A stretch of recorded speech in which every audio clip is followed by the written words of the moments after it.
Bora lá, nação. Classificação do Flamengo que ganhou o Internacional por 2-0. Gol do De Arrascaeta, uruguaio mais amado e querido do Brasil. E dele, Pedro, o melhor centroavante da América do Sul. Flamengo que amassou, atropelou, passou o rolo compressor no Internacional, está classificado para as quartas de finais da Libertadores de 2025. Tudo isso e muito mais no vídeo de agora. Peço que você se inscreva no canal, ative as notificações e curta esse vídeo para não perder nada, os melhores momentos do Flamengo e a mídia esportiva rasgando elogio ao Flamengo. Créditos na descrição para ESPN, linha de passe, vamos para o corte. Além da qualidade técnica, eu entendo que o Flamengo pode ganhar qualquer campeonato só na base da qualidade individual, né, da qualidade técnica dos seus jogadores. Mas, obviamente, fica muito mais fácil você ganhar um campeonato se você joga do jeito que o Flamengo jogou hoje. Então, acho que a gente que já sentou nessa mesa tantas vezes depois de vitórias do Flamengo falando, podia ser melhor, hein? Dava para ser melhor. Hoje, eu acho que o Flamengo foi quase impecável. É verdade. Temos o Pedro Henrique Torre com a gente para ouvir o Pedro, o atacante Pedro do Flamengo. Vamos lá. Isso na temporada. Então, assim, é um time que tem essa condição de poder gerar essas situações de superioridade e que ainda assim não se expõe quando perde a bola. Né? E é difícil fazer isso. É difícil ser um time que consegue subjugar o adversário, mas ainda assim não se expõe tanto. Consegue ter uma situação de perder a bola e pressionar rápido, de recuperar rápido. Até estava observando os números do primeiro tempo. O Inter tocou 2 bolas na área do Flamengo no primeiro tempo inteiro. Impressionante, né? Isso impressiona. E só finalizou uma vez de fora da área. De fora da área. E, aliás, o Rossi não trabalhou no jogo. Né? Não. Você vai ver a estatística, tem lá uma defesa que foi um recuo praticamente de fora da área. Impressionante. O jogo de hoje tem que ser descontado do salário do Rossi. O Rossi hoje não trabalhou. Como o Jean destacou, assim, tem muito do mérito do Flamengo, ele é gigantesco, mas eu esperava um Inter menos passivo. Você pode perder na técnica, na tática, mas eu acho que você não pode perder na corrida, você não pode perder na luta, você não pode perder na entrega. E assim, tem hora que, cara, sabe, diminui, combate, compete. Várias vezes, assim, o Flamengo circulava com tanta facilidade que o Inter parecia simplesmente desistir. Né? O meio-campo do Flamengo envolvia com tanta facilidade que aquela coisa de, tipo, você estava vendido. Com 30 minutos do primeiro tempo, o meio-campo do Inter já parecia não ter soluções. Eu quero falar sobre isso. A intensidade eu vou esperar o Pedro falar, mas eu tenho uma opinião sobre isso, eu não sei se você vai concordar comigo. Segura aí que o Pedro não vai falar ainda. É o professor Paulo Calçade que está conosco. Por favor, prioridade lá para quem está no estádio. Professor Paulo Calçade, o Bertozzi trouxe um número aqui do primeiro tempo, né? E eu estava assistindo a transmissão e você aos 67 minutos falou assim, gente, 67 minutos e o Internacional deu um chute no alvo só, hein? Impressionante o que esse Flamengo fez.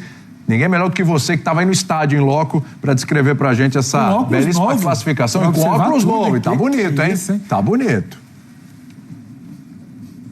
Vocês são observadores. Isso também não perceber, né? Do vermelho pro azul, né? Tem uma diferença. Bom, gente, é o seguinte, o que a gente viu aqui foi uma vitória madura do Flamengo em todos os sentidos. E é preciso saber jogar uma competição assim, no mata-mata. Ele é totalmente diferente. Agora ele tá aqui, jogando no Flamengo e tendo a oportunidade de jogar num grande time. E o Inter vai dar trabalho para juntar os cacos e talvez sobre pro Roger. Possivelmente, não sei se hoje ainda, mas possivelmente. Pedrão, agora sim, chegou sua vez, hein? Primeiro teve o Pedro, teve o Arrascaeta, teve o Calçado, agora você. Tinha um pessoal aí um pouco mais importante para falar direto do Beira-Rio, né? William, abração para você, Léo, Jean, Vitor, o fã do esporte ligado aqui com a gente. O Calçado toca num ponto que eu queria bater um pouco mais nessa tecla, que é o debut, né? É o Flamengo que estamos em agosto, ele deve ser melhor em setembro, deve ser melhor em outubro, deve ser ainda melhor em novembro. E eu brincava até aqui com o Jean, antes do programa começar. Tem uma notícia muito boa para o torcedor do Flamengo nessa notícia de hoje, uma notícia muito ruim. Para quem o seca ou está preocupado, pode cruzar lá na frente. O Flamengo hoje parece que ele se reencontra ali com uma certa tranquilidade de Libertadores, né? Você falava do jogo contra o Vélez. O Flamengo, depois de um período de se acostumar a vencer em 19, aí vence de novo em 22, ele flerta ali com 23 e 24, aquele sofrimento lá de um tempo atrás, eliminação pro Olímpia, e virada, e frango de goleiro, e pressão. E parecia que o Flamengo demorava a se reencontrar, ficar confortável na Libertadores. E aí o que me chama a atenção é que ficou confortável até demais contra o Inter. E não é somente pela fragilidade do Inter. Eu olho para esse jogo do Inter, eu não consigo pensar e falar tinha que ter feito isso, tinha que ter feito aquilo. E no segundo tempo, a tal da desmobilização ali, de brigar um pouco mais com o Léo fala, eu acho que o Inter se deparou com o tamanho do bicho ali no primeiro tempo e falou, não dá. Sim. Porque o Inter, ele tenta ali por 10, 15 minutos brigar. Ele faz o que ele pode, ele deixar o jogo truncado no meio de campo. O jogo fica truncado, mas ele não consegue ir além disso. Ele não consegue botar o Alan Patrick no jogo, ele não consegue acionar o homem de frente, o Matias lá na frente ele não participa nem na ida e nem na volta. E aí o Flamengo, depois que passa isso um pouquinho, respira, ele fala assim pro Inter com a bola, quem manda aqui sou eu, como foi no Maracanã, e talvez como vai ser nas quartas, como vai ser numa possível semifinal, como pode ser numa final, porque as tais peças soltas ali que a gente fala de elenco, formação de elenco, que chega, a gente já sabe que elas funcionam bem individualmente. E hoje elas funcionam bem do ponto de vista coletivo, que é isso que o Calça fala.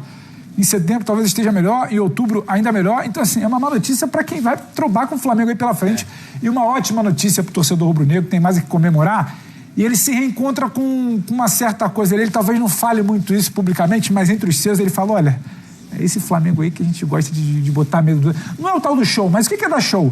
Você tirar um adversário nacional no confronto de oitavas para quase nada, o Flamengo passou. Ele Pedro. passeou. O que é o show, que ele é Pedro? muito superior. Isso pra mim também é um show. É dar a caneta, Exato, bolinha, isso chapéu. pra mim Não, também show é um show. É virar e falar, olha, você vê o eu adversário sou não tem muito chance superior. nenhuma. É isso. E eu faço Esse isso que é o show.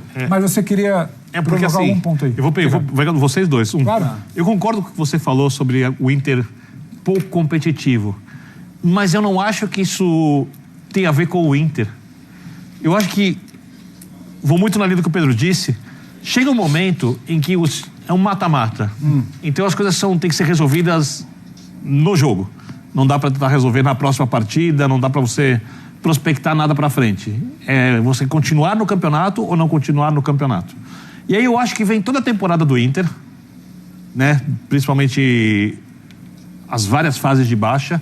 E do outro lado uma equipe que tem tanta imposição que já não é nem mais só o Flamengo que está engolindo o Inter. É o Flamengo que proporciona isso. O jogo engoliu o Inter. Sim. É como se fosse alguém que está lutando, mas no final... Em 30 segundos, o Bruno Henrique estava roubando uma bola no meio-campo e puxando um contra-ataque. Depois, uma das melhores chances do Flamengo no primeiro tempo foi justamente nascida de uma bola roubada do Bruno Henrique. Então, acho que também... Plata voltou para roubar também. O Plata também. Então, assim, acho que também nesse aspecto é indiscutível. Foi muito bem o Felipe Luiz. Eu vou até ser sincero com você. Diga. Pra mim, assim, entre Bruno Henrique e Pedro pro jogo de hoje, dado o contexto, não tinha dúvida nenhuma. Certíssimo o Felipe Luiz em escolher o Bruno Henrique e não o Pedro. Óbvio. O que eu discutia um pouco na hora que eu vi a escalação, que eu falava, acho que podia ser diferente a Luiz Araújo no lugar do Plata. Sim. Mas a atuação do Plata, no fim das contas... E o momento do Plata é melhor, né? É que eu acho que o Luiz Araújo tá bem também, cara. Mas uma boa temporada. Acho que os dois estão bem. O Luiz Araújo ficou um tempinho fora, então ele, na retomada o Plata veio acelerando, não dá pra falar... E bom lembrar, acho que isso também é legal, o Luiz Araújo foi titular no final de semana. Isso eu queria destacar porque é a prova de que o Felipe Luiz está pondo em prática aquilo que ele prometeu no começo da temporada, falando, cara, brasileiro é brasileiro e tá aqui com a Libertadores. São duas prioridades, ponto. 3 mudanças apenas no time que jogou final de semana pelo Campeonato Brasileiro e hoje pela Libertadores. 3 mudanças. O centroavante, né, o Pedro pelo Bruno Henrique, e acho que hoje o Bruno Henrique seria o titular da maioria dos grandes jogos do Flamengo e não o Pedro. Então, né, tudo bem, a escolha pela Libertadores, mas o lateral esquerdo, Alexandre Ayrton Lucas, e justamente, vamos dizer, a ponta direita, a escolha do Luiz Araújo no final de semana e do Plata hoje. Mas times muito parecidos, né, para jogar pelo Brasileiro e pela Libertadores, desfazendo aquela ideia de muita gente de que, na hora que chegar a Libertadores mata-mata... Eu acho que para pegar uma frase que você usou, Jean, no programa de segunda-feira, né? Sobre investimento, capacidade financeira, grana. A incapacidade, a incompetência de uns vai nivelar a coisa. Porque se for competente, que foi que a gente viu esse Flamengo no mata-mata, não vai ter muito papo em certos confrontos. E eu acho que foi um pouco... A gente começou, eu particularmente, eu vi um Flamengo dessas oitavas que eu não tinha visto ainda na temporada. A fase de grupo do Flamengo é complicada. A gente estava no Maracanã naquele Flamengo e Tátira precisando de resultado. Nossa, terrível aquele jogo. Na sexta rodada, passando com as calças na mão. No final do jogo ali, o Flamengo não podia estar aí onde está. O Rossi salvou. Exato, o Flamengo passa em segundo. O Flamengo não deve decidir a maioria dos confrontos em casa, na Libertadores. E aí você vai para um Mundial. Aí você tem, sim, um bom desempenho contra o Chelsea. Depois você se permite sonhar ali antes do jogo contra o Bayern. Aí você vem subindo a ladeira no Campeonato Brasileiro. Você pega a liderança e agora eu acho que hoje você vai partir para se desenha um outro cenário de debate a partir desse mata-mata. Porque o Flamengo se impôs de tal forma, o torcedor do Inter vai ficar bravo, vai pedir cabeça de roda, vai dizer que o elenco não presta. Mas assim, o que você faria? Quem faria muito diferente para esse jogo de hoje, a partir do que o Flamengo jogou também? Porque o torcedor do Inter tende a achar que o seu time não fez nada. Mas é o que a gente falou, a sensação ali que vai se criando durante o jogo, o que poderia ser feito? Então, o Flamengo começa a se impor de uma maneira que é aquilo, ajustado, competente, com as peças que tem, funcionando, combinando, e isso demanda tempo. A gente falava por aqui, o Saúl chegou há pouco tempo, o Jorginho chegou no Mundial, o Lino chegou agora, o Pedro vinha de lesão, sabe? O Luiz Araújo se recuperou, o Plata já estava ali, tudo bem. A linha de zaga está atuando no limite porque não pode rodar. Com participação, mas a gente vai ter tempo ainda para debater, tá? Calçade, obrigado. Meus amigos, que jogo! Que jogo não, jogo treino. O Flamengo amassou, atropelou o Internacional. O Internacional não viu a cor da bola. Vamos falar um pouco aí sobre esse jogo. Eu acredito que toda a nação gostou do que viu, gostou das escolhas de Felipe Luiz, porque ele escolheu muito bem. Havia aquele dilema entre Bruno Henrique e Pedro, já que Pedro no último jogo fez 2 gols. Quem seria titular? Ou no meio de campo ali, como volante, ala, Everton Araújo, ele surpreendeu e botou Saúl e Jorginho. O que falar dessa dupla? Todo torcedor do Flamengo está sorrindo de orelha a orelha. Que dupla europeia, jogando de terno, jogando bem, de cabeça erguida. Foi a dupla da frente da zaga ali que o Flamengo teve. Felipe Luiz acertou demais nessa escolha. Eu acho que vai ficar muito difícil para Pulgar voltar a ser titular desse time. E olha que eu sou defensor de Eric Pulgar, joga demais também.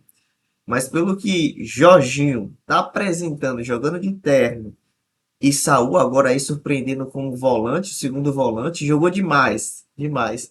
Havia aquele dilema se ele jogava como ponta, se ele era substituto de Arrascaeta. Eu acho que o problema está se resolvendo aí. Claro, tem muitos jogos ainda, o Brasileirão ainda falta 19 rodadas para o Flamengo, ainda faltam 8 jogos para o Flamengo ser campeão da Libertadores, mas a disputa está grande.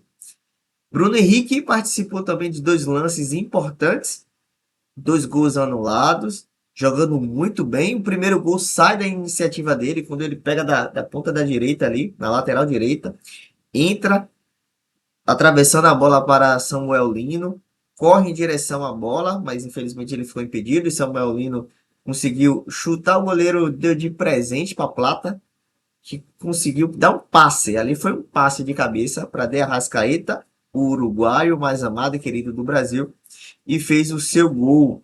Que gol bonito, abrindo aí a porteira, e o Internacional dali em diante não viu mais a cor da bola, porque já sabia que estava sendo dominado pelo Flamengo. O que falar então dessa temporada de De Arrascaeta? O nosso 10, o Capita, o capitão do Flamengo, jogando demais. Retornou aí no Brasileirão contra o próprio Internacional, porque no jogo anterior ele estava suspenso, e hoje deixou dele em jogo importante, jogo grande. De Arrascaeta marcou o seu, jogando demais. Outro que me chamou muita atenção, e realmente a gente conseguiu entender por que Felipe Luiz não colocou Luiz Araújo de titular, porque foi Plata, jogou demais, ajudando na marcação, dando passe, assistência. Esse gol mesmo, o primeiro gol de De Arrascaeta, foi uma assistência dele de cabeça. Então jogou demais. Flamengo encantou. Eu acho que o Flamengo de 2019, a maneira de jogar não vai se repetir. Eu acho que já deu. Mas esse Flamengo de Felipe Luiz, eu venho dizendo, vai superar 2019, tanto no Brasileiro como na Libertadores. Não tenho dúvidas disso. O Flamengo joga 2 jogos seguidos em casa, contra o Vitória segunda-feira, depois pega o Grêmio também, pelo Brasileiro. Então o Flamengo só tem a crescer agora aí jogando em casa com o apoio da nação, que vai lotar o Maracanã lá nesses jogos que o Flamengo vai enfrentar. Dito isso, torcedor do Flamengo, você gostou do que viu? Gostou da apresentação do espetáculo do Flamengo? Então nos ajude, se inscreva no canal, ative as notificações, curta esse vídeo, compartilhe com seus amigos, hype esse vídeo e dá a sua opinião aqui nos comentários. Créditos na descrição para ESPN Linha de Passe. Dito isso, abraço nação, saudações rubro-negras.